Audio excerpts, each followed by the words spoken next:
रूह अफ़ज़ा, इसका नाम ही तपती गर्मियों में ठंडक का एहसास दिलाने के लिए काफी है। ज्यादातर भारतीयों के फ्रिज का एक खास आइटम है रूह अफ़ज़ा।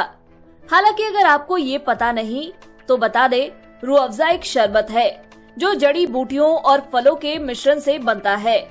अब आप सोच रहे होंगे आज हम रूह अफ़ज़ा की बात क्यों कर रहे हैं।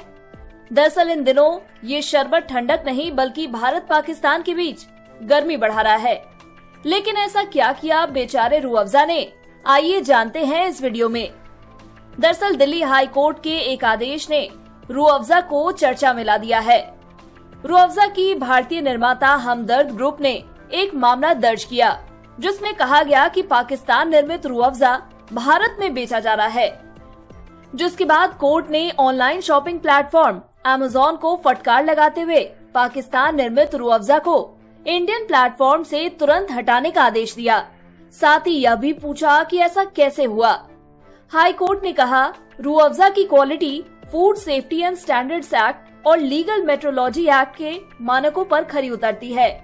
ऐसे में यह बेहद हैरान करने वाला है कि अमेज़न पर एक इम्पोर्टेड उत्पाद बिना मैन्युफैक्चरर की डिटेल के ही बेचा जा रहा है। कोर्ट ने मामले में अमेज़न को 4 हफ्ते में जवाब दाखिल करने को कहा है। साथ ही बता दें, इसकी अगली सुनवाई 31 अक्टूबर को होगी। अब आपके मन में जरूर ये सवाल आ रहा होगा कि आखिर रूह अफ़ज़ा पाकिस्तानी है या भारतीय। दरअसल दुनिया भर में 3 कंपनियां रूह अफ़ज़ा बेच रही हैं। तीनों का संबंध तो भारत से ही है। एक तो जो भारत की कंपनी है हमदर्द, उसी तरह पाकिस्तान में एक हमदर्द है और एक बांग्लादेश में भी हमदर्द नाम की कंपनी है। अब हुआ यूं कि ईद के मौके पर रूह अफ़ज़ा की शॉर्टेज हो गई। तब पाकिस्तानी कंपनी ने रूह अफ़ज़ा की सप्लाई करने की सरकार से इजाजत मांगी थी। तब बात आई गई हो गई। इसी बीच अमेज़न पर रूह अफ़ज़ा की बिक्री होती रही। कंपनी को लगा कि जब मार्केट में सप्लाई नहीं है तो अमेज़न कहां से बेच रहा है। उसने प्रोडक्ट देखा तो उसे बहुत ही कम जानकारी मिली, लेकिन उसके तार पाकिस्तान से जरूर जुड़े मिले। जिसके बाद रूह अफ़ज़ा की भारतीय निर्माता हमदर्द ग्रुप ने मामला दर्ज कराया। रिपोर्ट के मुताबिक हमदर्द नेशनल फाउंडेशन और हमदर्द लेबोरेटरीज इंडिया ने एक याचिका में शिकायत की कि अलग अलग ब्रांड अमेज़न पर रूह अफ़ज़ा को अवैध रूप से बेच रहे हैं। यह भी कहा गया कि कुछ सेलर्स ने कानूनी नोटिस दिए जाने के बाद ऐसा करना बंद कर दिया। लेकिन हाल ही में पाकिस्तान में बनी रूह अफ़ज़ा की बोतलें बेचने वाले एक विक्रेता को देखा गया है। निर्माताओं में से एक जिसका उत्पाद अमेज़न पर बेचा जा रहा है वह हमदर्द लैब वक्फ पाकिस्तान का है। अपनी याचिका में कंपनी ने दिल्ली उच्च न्यायालय में कुछ दस्तावेज भी पेश किए हैं। चलिए अब आपको रूह अफ़ज़ा की निर्माता कंपनी हमदर्द का इतिहास बताते हैं।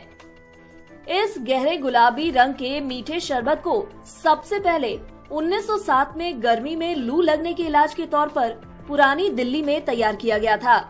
आविष्कारक हकीम हाफिज अब्दुल मजीद पेशे से एक हीलिंग प्रैक्टिशनर थे। हालांकि हकीम मजीद का निधन महज 34 साल की उम्र में हो गया।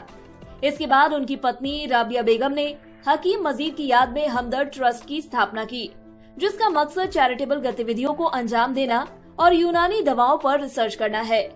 1947 में विभाजन के समय हकीम हाफिज अब्दुल के 2 बेटों के साथ रूह अफ़ज़ा दोनों देशों यानी भारत और पाकिस्तान में बढ़ गया।